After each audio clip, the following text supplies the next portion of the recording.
Hey, what's up? Ian here, and this is SIMGOT's contribution to the budget category, and it is the EW100P. They call it the Shark, and its retail price is only at $20 and it's available on Linso's website. So do check out the unaffiliated links in the description below. And in this video, I'm going to share with you guys my user experience, sound impression. I'll compare it with some IEMs, and I'll conclude whether this IEM is worth your $20 or not. And this video will be timestamped, so please feel free to skip around. Alright, so let's start off with the accessories. I already unboxed this, so if you're interested to watch the unboxing, do check out the link up above. This is the box it comes in. Alright, very nice box. User guide. It's got ear tips, 3 sets of ear tips, and the cable itself. So let's first talk about the ear tips. Okay, so I like the ear tips. Ear tips are actually pretty good. It's got firmness to the flange. It's not cheap, doesn't feel cheap. It's grippy, it's not too grippy, it's not too smooth, and the inner core is actually quite firm and sturdy. So overall, I actually like using these ear tips. It gives me a good seal. Right, but the cable on the other hand, right, the cable is soft, it's flimsy, is thin, and it tangles. And yeah, I'm not a fan of this cable, right? It terminates with an angled 3.5 headphone jack. It's got a chin, well, doesn't have a chin slider. It's got a wide splitter, and the ear hooks is quite stiff. Okay, so not a fan of the cable.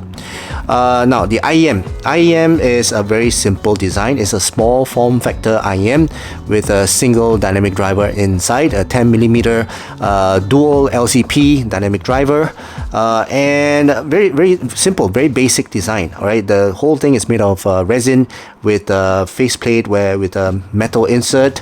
The inner shell is resin with the nozzle being part of the inner shell as well, with a metal filter. Okay, so pretty simple design in terms of the design of this IEM. Now let's talk about fit and comfort for this IEM. The fit wise is okay. The only thing I actually feel is the nozzle is a little bit too short. It doesn't go into my ear canal deep enough, and because of that I need to push this quite far in, and when I do that it stresses onto the ear hooks a little bit stiff. So what happens is that it keeps trying to pull the IEM out from my ears, and makes me lose my seal, and the cycle repeats, and that's a bit annoying. But other than that, it's quite comfortable to wear. It doesn't have any odd shape. It's not fatiguing to wear. I can wear this the entire day. It's just that in one day I tend to reseal a lot of times, and yeah, it's very annoying. Alright, so let's talk about the sound. So first, let me just recommend to you the player that suits this IEM. Now this IEM is actually quite a balanced tune IEM. It's a bit warm, so in order to complement this IEM, the dongles that I would recommend is either the FC6 or the Shield. Okay, so the Truth Ear Shield. The M15 is a little bit too neutral for this IEM, but if you still want to use the M15, it's a pretty good deck to use. It's just that it's a little bit too neutral. This will complement it. It's more rounded. The FC6 is a bit more rounder. It's a bit more warm. In fact, a lot more warmth, and it overall complements this IEM. Okay, now in terms of players, now the M0 Pro is a little bit too neutral for this player, for this IEM, so it doesn't really complement. And the Hi-B R3 is a bit, well, natural, also not really complemented. But the best complement for this IEM is the Sony A55. It's well-rounded, it's warm, it's musical, and it adds to the musicality of this IEM. So yeah, the Sony is very suitable for this. Okay, and ear tips, I would say, yeah, use the stock ear tips. They are good enough. Okay. Right, so let's talk about sound. So the overall performance of this IEM at $20, price to performance ratio is actually very good. All right, it performs well above its price point. No flaws in terms of the overall sound delivery. $20, can't complain. Okay. Now let's talk about technicalities. Okay, so for the soundstage is actually pretty wide. Not the widest I've heard, and it's actually pretty linear in terms of the width, not much depth as well. It's got a bit of height and a bit of sound separation, and imaging is also okay. So I would say overall the soundstage is alright. It's pretty natural, but not the widest and not the most separated sound I've heard. Okay, for detail retrieval, for this is actually pretty good. It brings out quite a bit of details and the nuances of details based on the tuning. Okay, and the resolution for this is also very good. Okay, so that's the technicalities of this IEM.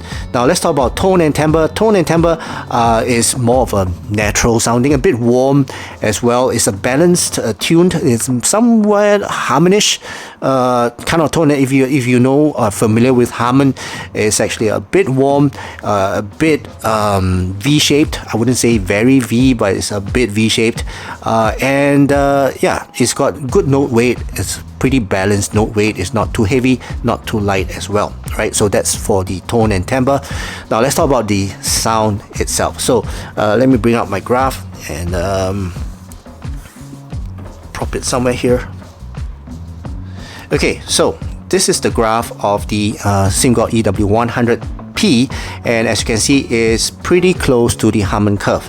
So if you were to listen to this IEM, I would say is pretty versatile, right? Is not a master of any frequency. Is not tuned to a niche type of market. Is actually a pretty general tuning, and I would say this tuning is pretty suitable for all kinds of genre. You can listen to most music on this, but it's not gonna stand out, right? It's not gonna have a standout feature. So that's the good and bad part about balanced tuning. You can listen to anything. Okay, so for the sub bass is actually a bit rolled off, I would say. The extension of it is pretty okay, but it's not a very extended sub bass. The tone of it is warm, and it's got quite a balanced note weight. It's not too heavy, and it's quite firm in terms of the rumble as well. And it's quite well, I say a big rumble, so pretty okay. It's not a bass hit type of rumble, but it's big enough to create an impact. Okay, for the mid bass, I would say it's punchy. Is more elevated in my opinion than the sub bass. It's got more presence as well, and the mid bass is quite punchy. It's got good slam and it's pretty fast, but it still veils the mids due to the tuning, but I find that it's okay. It's a pretty firm mid bass. Now for the lower mids, in terms of the instruments, the like pianos and violins, they sound pretty okay, pretty balanced, natural, good note weight, good tonality as well, not overly muffled or clear as well. It's quite detailed. It's not unveiled. It's not veiled, okay, by the mid bass, but it's pretty okay, right? So I would say the mids are pretty good. Now let's talk about the treble, right? So gain to the treble is actually pretty good. It's pretty normal, and it's got good gain, good bite, and good energy as well. So if you're listening to your hi-hats and guitars and even female vocals, they've got good bite, good presence, and it's not shouty, all right? No shoutiness in this IEM, and it's pretty natural sounding. Okay, for the presence, is quite a bit below the Harman target. It's not that dark. I mean, it's a little bit dark in terms of the treble, but it's not a very dark treble. I've heard darker trebles, but a good sparkle at times depending on the track. So yeah, I pretty like the treble on this. It's pretty okay. Quite a sweet spot and safe spot. No shoutiness, as I mentioned. And also for the mid treble, there's no sibilance and no harshness, so it's not a harsh or sibilant or shouty treble. Okay, the air, so it's a good extension to the treble. It's got good roll off, and I find that it's pretty natural as well. So in terms of the air for this treble, it's good overall roundness to the treble, so pretty good, right? Right, so that's the entire frequency itself. So let's compare this with one IM. I'm just going to compare with one. I'm not going to take too much time. And this is the Cell Notes 0. The Mecca version is actually the same. So in terms of the price, these two are the same. In terms of the sound signature, these two are the same. Let me just open up the graph and just show it to you. They are almost the same. I wouldn't say they are the same, but they are almost the same. Okay, as you can see, the bass, the mids, and the treble, they're almost the same. So I mean, unless you have super ears, okay, for me, I don't have super ears, but for me, when I listen to these two together, I would say in terms of technicalities, these two are almost on par. I would say the 0 has a bit more edge in terms of the detail retrieval, but other than that, that's it. In terms of resolution, these two are the same. In terms of sound separation, layering, imaging, these two are the same. So technicalities, I would say maybe the tuning wise, the tone and timbre on the 0 may sound a bit lighter, a bit more neutralish as compared to the EW100P, and a bit lighter in terms of the note weight, but other than that, nothing else. The EW100P has got a bit more air. Okay, a bit more air, a bit more lingering treble, and overall sound stage, a bit more openness, airiness as compared to the Cell Notes 0.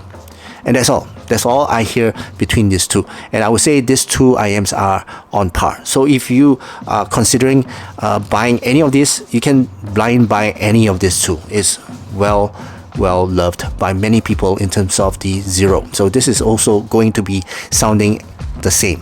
Okay, all right, so just one comparison and that's it. You know, I just want to give you a rough guideline where this IM will stand. Okay, now to conclude, for 20 bucks, who is this for? This is for beginners, right? I would say someone who wants to get into this hobby, someone who has never owned an IM.